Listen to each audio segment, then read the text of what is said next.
11월 3일 시사정담 3인 3세 시작하도록 하겠습니다. 지금 최순실 게이트, 야당에서는 박근혜 최순실 게이트로 하죠. 이게 지금 블랙홀 전국이 됐습니다. 그러면서 이 박근혜 대통령이 그것의 해법으로서 일단은 이 청와대 비서진의 개편을 갖다가 지금 시도하고 있고요. 그러면서 이 내각의 국무총리의 김병준 총리를 갖다가 내정했습니다. 김병준 총리가 상당히 지금 야당과도 여러 가지 관련이 얽혀 있는 상태에서 오늘 자기 입장을 표명했습니다. 과연 지금 대통령의 구상 김병준 총리 이른바 책임 총리를 하겠다는데 그 속에서 이 전국 해법이 가능한지 아니면은 정말 대통령이 자기 그거를 내려놓고 이렇게 국회로 어떤 거국 내각을 갖다가 이양하는 이런 방식으로 갈지 사뭇 주목됩니다. 먼저 김병준 총리 내정자가 오늘 언론에 상당히 좀 구체적으로 이야기를 한 것 같아요. 네, 어떻게 보셨습니까? 본인은 지금 이렇게 국정 헌정이 중단되는 내지는 국가가 일대 호란에 들어가는 사태를 방치하거나 그냥 방관할 수 없어서 수락을 했다 그런 이야기를 했고 그것이 아마 노무현 대통령의 뜻을 받드는 길이다 이런 이야기도 했는데 문제는 이제 책임 총리 문제에 대해서 대통령하고 이야기가 된 거나 했을 때 정확하게 대답을 안 했어요. 대통령이 그런 언지를 줬다는 이야기를 안 하고 그냥 얼버무리고 말았습니다. 근데 그 이야기 그런 상태에서 또 국회에서 청와대 인사수석이 나와서 대답하는 거는 책임 총리라는 게 우리나라 헌법에 없고 그런 저게 명시되어 있는 게 없기 때문에 그건 아마 총리 내정자하고 대통령 사이에 최고 이야기가 돼야 될 거라는 식으로 이야기해가지고 일단은 좀 선을 넘는 그런 뉘앙스의 발언을 했습니다. 청와대가 어제까지만 하더라도 두 명의 대통령이다. 외치 대통령, 내치 대통령 이야기를 해놔놓고 오늘 또 다른 소리를 낸 거네요. 예, 그렇습니다. 어제 청와대 모의 관계자다 하면서 그런 이야기가 나왔는데 오늘 공식적으로 보면 그걸 이제 새누리당 장제원 의원이 지적을 했어요. 그런 식으로 숨어가지고 뒤에서 이렇게 이야기하는 게 옳으냐, 이거 청와대 입장이 뭐냐 하니까 책임 총리다 이런 이야기는 헌법에 없는 거기 때문에 그렇게 이야기하기가 어렵다. 그렇게 오늘 공식적으로 이야기했습니다. 그렇죠. 김병준 총리 거기는 청와대에 있는 관계자들은 어떻게 바라봤습니까? 울먹거리기도 했다는데. 예. 그럼 어쨌든 이제 김병준 총리로서는 현재 국민에 대한 수석 의지가 강하다. 한번 기회해보고 싶다. 이런 욕심인 것 같은데 이제 기본적으로 이제 정치 이번 상황이 돌아가는 데 있어가지고 가장 중요한 부분은 총리에 대한 인사권자가 최순실 정국이 오면서 사실상 국회로 넘어간 부분이냐 아니냐의 부분이 제일 먼저 선행돼서 해결돼야 되는데 그것이 해결되지 않은 상태에서 박 대통령의 인사권을 소유했기 때문에 이 문제는 결코 이렇게 쉽게 넘어가지 못하는 상황이 됐다. 이 부분을 어떻게 본인이 눈물이라든가 하소연으로 이렇게 민주당이나 국민당이 어떻게 해보고자 하지만은 이것은 굉장히 어려운 부분이다. 이렇게 봅니다. 청와대도 그런 부분을 김병준 후보자의 개인기를 통해 가지고 어쨌든 국면을 뚫으면은 자기 인사권을 챙기기 때문에 유지할 수 있기 때문에 어떤 그런 기대를 걸고는 있는 것 같은데 저희들 보기에는 조금 어렵지 않겠느냐 이렇게 봅니다. 많은 분들이 또 한편으로 김병준 총리 내정을 바둑에서 보면 사석이야 버리는 돌이다. 그냥 이 결과로 야당에서 반발을 누구나 다 이렇게 예상할 수 있음에도 불구하고 한 것은 현재 최순실 정국으로 해서 이 검찰 수사 과정에서 대통령 본인한테 쏟아지는 이 부분들 뭔가 분산시키기 위해서 또 새로운 전선을 하나 펼친 거 아니냐 이런 지적들도 있습니다. 예, 그렇습니다. 그러니까 지금 야당도 마찬가지고 국민들이 정말 원하는 거는 이 대통령이 국민들 앞에 나와서 좀 진정성 어린 그동안은 어쩔 수 없어가지고 이런저런 거짓말도 하고 또 이렇게 좀 가식적인 그 모습을 보였다 하더라도 지금이라도 정말 이 잘못했다. 모든 게 잘못됐고 이제부터라도 그 국정을 바로잡기 위해서 나도 그 모든 책임을 지겠다. 수사가 필요하면 수사를 받겠다. 이런 걸 하고 그다음에는 두 번째는 야당하고도 소통을 해야 된다고 봅니다. 소통을 해가지고 앞으로 국면을 어떻게 하는 게 좋겠나. 야당이 정 원한다면 그러면 그 총리 그걸 국회에서 논의를 해서 해보라고 이렇게 하고 이렇게 해야지 그 다음에 저게 되고 그 다음에 또 국민은 좀 이선으로 물러나는 그런 모습을 보이는 이 세 가지가 되면 국면이 일단은 풀릴 거라고 생각이 되는데 그 중에 하나도 안 하고 불쑥 사람만 내미니까 이건 뭐 어떻게 보면 기름을 더 깨얹는 결과가 됐죠. 그래서 사실상 이렇게 거국내각이다 또는 책임 총리다라고 이렇게 말씀들을 하지만 청와대가 행하는 어떤 김병준 후보자 내정과 이렇게 한강호 비서실장 임명은 대통령 인사권 그리고 대통령 중심의 국정 운영에 대한 복귀 시도 이렇게밖에는 읽히지 않기 때문에 이것이 이제 야당의 이렇게 불에다 기름을 끼얹는 민심도 더 격화되고 이런 상황으로 지금 가고 있는 것 같습니다. 하야 탄핵의 국민들의 그 요구와 흐름이 그쓴데도 불구하고 지금까지 야권은 하야와 탄핵 부분에 굉장히 상가하면서 해왔는데 거기에 대해서 좀 이 본물이 열려버린 것 같아요. 예, 어제부로 해가지고 좀 속속 더 이상은 안 되겠다 이런 분위기가 높아지면서 우선 박원순 시장이 이 강한 톤으로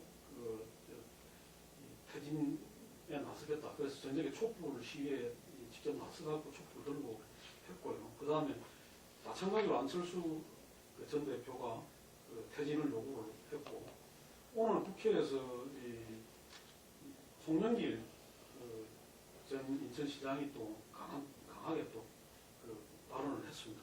이러면서 속속 지금 하야 퇴진의 목소리가 높아지고 지금까지 집계된 거로는 국회의원 중에 한 19명 정도가 하야 퇴진을 공식적으로 요구한 걸로 이렇게 지금 나오고 있는데 이건 뭐 주말로 가게 되면 더 늘어나지 않을까 이런 생각이 듭니다. 그리고 공식적으로 그렇지 않다 하더라도 제일 문제가 결국은 이제 좀 지금에서 문재인 대표가 어떤 입장을 취하느냐 하는 게 주목이 될 수밖에 없는데 문재인 대표도 어제는 정이 이렇게 가겠다면 중대개심을 할 수밖에 없다. 그런 뉘앙스의 이야기를 했기 때문에 상당히 고심을 하고 있는 게 아니냐 그렇게 빠집니다. 지금 집권 여당 새누리당도 상당히 지금 곤혹스러우면서 지도부 교체 이후에 비대위 뭐 또 새로운 이 재창당 수준으로 가야 된다 이런 이야기들이 막 나오고 있습니다. 지금 새누리당 보면 이재명 대표 혼자서 이제 버티는 상황인데 나머지 이제 과거의 친박 핵심들 최경환, 서청원, 윤상현 이런 부분들은 다 뒤로 빠져 있습니다. 지금 현재는 이제 이재명 대표가 완전히 이렇게 전면에서 이렇게 몸빵을 지금 하는 상황인데 근데 비박계는 계속 새를 불려나가는 과정들 친박은 계속 이렇게 하나의 몰리는 행복이 이제 계속 이어지고 있습니다. 그 중에서 이제 비박계 움직임이 지금 사실 굉장히 전국의 키로 지금 부상되고 있는 상황입니다. 오늘 정병국 의원이 이렇게 라디오 유튜브에서 대통령직 유지하고 있는 게 무슨 의미가 있냐 이런 말까지 하거든요. 이제 탄핵이라는 하야 수준을 갔을 때 야당하고도 손을 잡을 수 있다는 쪽으로 친박 압박하는 말이거든요. 그러니까 이제 그 결과는 이제 오후에는 이렇게 야권 중진들과 비상시국 회의 비박계가 참여해서 이제 같이 정국을 논의하겠다 이렇게 나왔으니까 상황은 지금 굉장히 이렇게 이쪽도 긴박하게 돌아간 상황입니다. 탄핵을 예를 들면 발의는 3분의 1입니까? 발의가 탄핵 발의. 발의는 그렇게 숫자가 많지는 않을 겁니다. 많지는 않을 건데 이제 통과시키는 게 3분의 2죠. 3분의 2고. 근데 문제는 이제 지금 여당에서 한 30명 정도만 넘어오면 거의 그 선이 되거든요. 그런 점에서 뭐 지금 야당은 세 당이 지금 거의 공조고 거기 무소속 의원들까지 하니까 새누리당 내에서 실질적으로 한 30명 정도만 이탈이 생기면 탄핵으로 가는 것도 생각을 해볼 수 있는 그런 상황으로 가고 있습니다. 문제는 탄핵으로 가고 안 가고는 좀 그 다음 문제라 하더라도 집권당이 너무나 지금 이 전국에서 이 아무런 역할을 못하고 좀 자기 내부 추스리기에 급급함 이런 모습을 보이는 것 자체가 어떤 큰 이 전국 그 동력의 한 부분이 지금 마비돼 있다 이렇게 봐야 되는 거겠죠. 지금 이 금방 몸빵으로 지금 맡고 있는 이정현 대표 같은 경우는 이 그만두는 건 쉬운 일이다. 그래서 일단 먼저 수습을 하고 그 다음 자기의 그 진퇴 문제를 갖다 결정하겠다. 이런 식으로 이야기하고 있는데 그 비박 쪽에서는 자기가 그만두는 게 수습 시작이다. 뭐 이렇게 하고 지금 우리가 전에 20대 총선 끝나고 나서 이렇게 봤을 때 친박 비박이 거의 뭐 7대3 정도 된다. 예. 그 정도로 이야기했을 때 보면은 비박이 30명 이상 되는 것 같아요. 거기다가 지금 초재선들이 이 무슨 모임을 지금 예, 계속하고 있습니다. 꾸리고 있죠. 그래서 그 뭐야 은매령들은 당직에서도 그만두고 그 진정모인가요? 예, 그 하고 있는 것 같은데 지금 그 여당이 비리 체제로 가게 된다면은 이게 조금 전국이 이 정치권이 좀 달라지지 않겠나 이렇게 봐지는데요. 네, 지금 뭐 새누리당으로서는 그 대단히 절박한 상황입니다. 왜냐하면 대통령 지지율만 10%대로 떨어지고 있는 게 아니라 최근 새누리당 지지율이 그 15%대, 그 제일 낮게 나오는 게 15%, 그 내일신문에 그렇게 나왔고요. 아현서치에서는 17%, 그 리얼미터에서 오늘 20% 이렇게 나왔는데 네. 전부 1, 2위가 바뀌었고 그 다음에 이 굉장히 빠른 속도로 추락하고 있다. 이 부분은 이대로 가다가는 내년 대선에 정말 그 어려워지는 상황으로 가기 때문에 뭔가 그 추스려 가지고 당이 구심력을 회복하고 또 새로운 어떤 그런 그걸 보여주지 못하면 모습 보여주지 못하면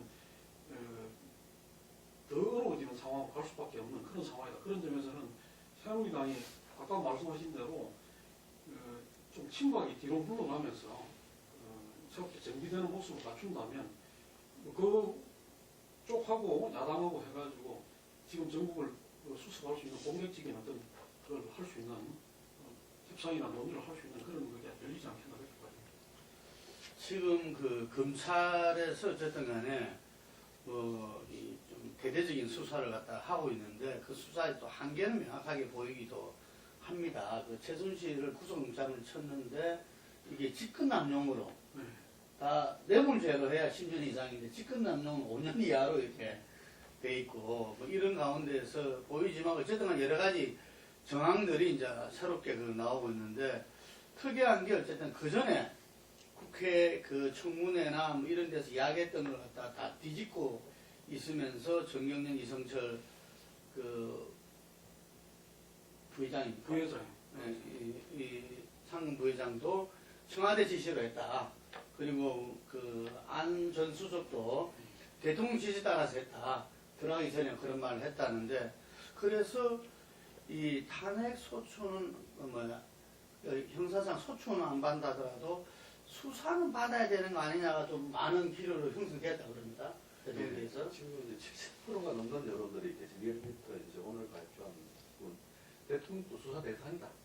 그래서 거의 이 민심 자체를 거슬려가지고 박 대통령에 대한 수사를 하지 않는다든가 나아가 최순실 개입에 대한 검찰 수사가 미진하다 그러면 민심이 더 폭발하는 그런 상황이기 때문에 할 수밖에 없을 거다. 네, 심지어는 뭐 오늘 그 어제자로 그 임명된 김병준 그 총리 내정자 이분도 이제 수사 받아야 된다고 본다 그렇게 이야기하고 한강호 비서실장도 그렇게 비서실장 내정자도 그 수사 필요하다면 받아야 되는 거 아니냐 이렇게 이야기를 했어요. 그러니까 다시 말해서 지금 대통령이 스스로가 나서서 검찰 수사 받겠다 이렇게 나가고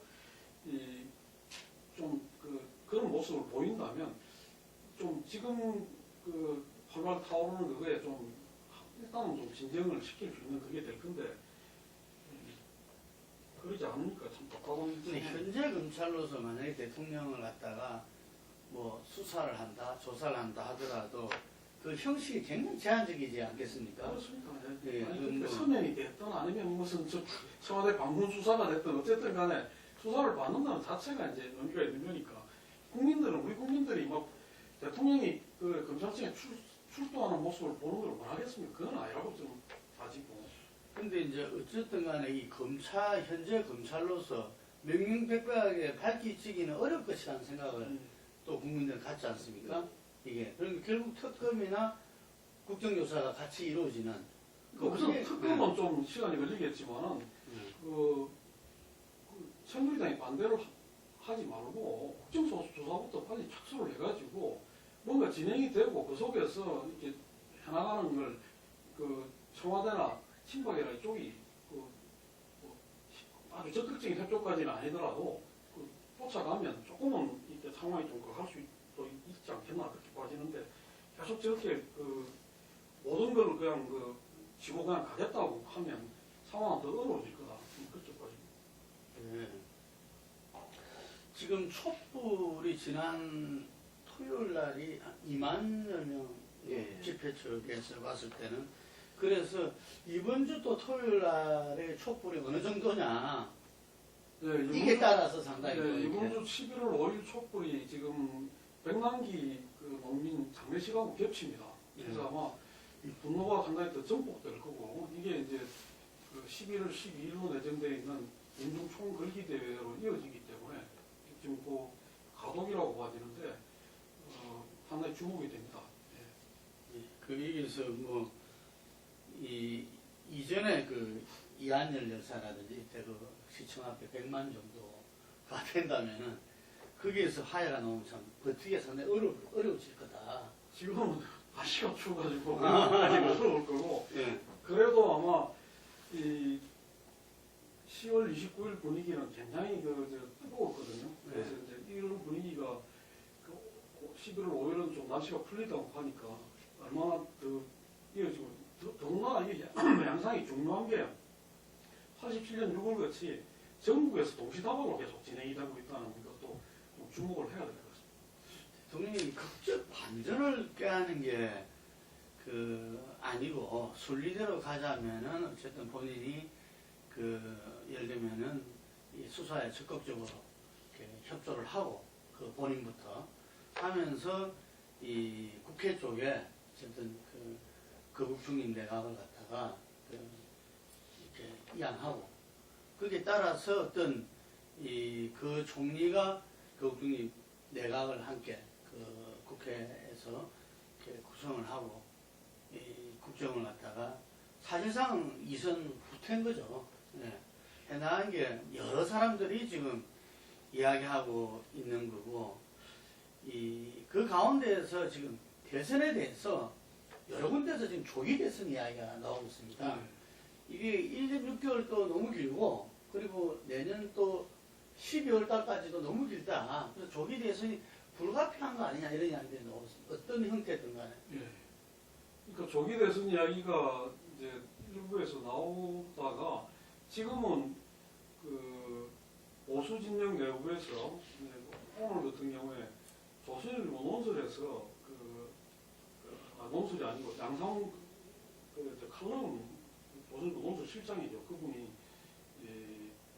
3단계 그거죠. 일단 대통령이 이선으로 물러나고 책임 총리가 국정을 이끌면서 그 총리가 개헌을 주도하는데 그 개헌의 내용은 복잡한 거 빼고 대통령 권한을 분산시키는 거 그것만 해가지고 여야 합의로 하고 그 다음에 이 조기 대선으로 가는 그런 일정을 했고 지금 제야 내지는 어떤 이쪽 시민사회 진영에서 나오는 똑같은 조기 대선론은 개헌하면 안 된다. 개헌하면 안 되고 개헌은 그렇게 또 원포인트 개헌해갖고 될 일이 아니기 때문에 앞에 그건 똑같습니다. 대통령이 이선 퇴진하고 국회에서 책임 총리를 뽑고 그러고 해외는 후보로 빨리 조기 대선을 가자.